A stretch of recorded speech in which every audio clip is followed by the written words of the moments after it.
Salut à tous, cette semaine on change de décor, la F1 se rend en Autriche à Spielberg.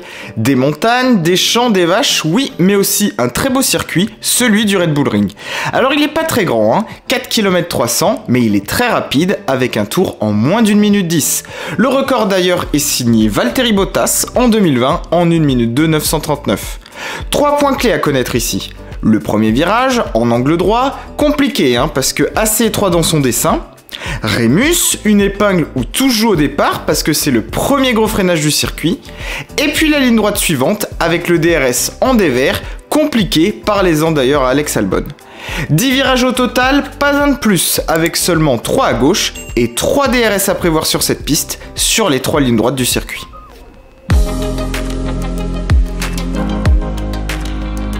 Alors quand le premier circuit a été créé ici, sous le nom Österreichring, c'était un long circuit, très rapide et aussi très dangereux, c'était d'ailleurs l'un des plus spectaculaires de la saison. Les pilotes y ont roulé de 70 à 87 avec souvent quelques frayeurs. Ici Riccardo Patrese en 82 qui sortait au large et qui s'est fait peur avec sa Brabham. Ou encore Andrea De Cesaris avec la Ligier en 85 et c'était au même endroit. Après ça, il a été retiré du calendrier, puis reconstruit pour nous donner le circuit qu'on connaît aujourd'hui. Présent une première fois sous le nom A1 entre 97 et 2003, on a connu quelques péripéties là-bas et pas toujours les meilleures. Le final du Grand Prix en 2002 laissera sûrement d'ailleurs un petit goût amer aux fans de Ferrari et le canular s'était d'ailleurs poursuivi lors du podium avec la huée des fans dans les gradins. Revenu en 2014, on a connu ces dernières années des passes d'armes musclées. En 2015, Raikkonen et Alonso ont joué à saute-mouton au départ et c'était terminé pour tous les deux au bout des premiers mètres.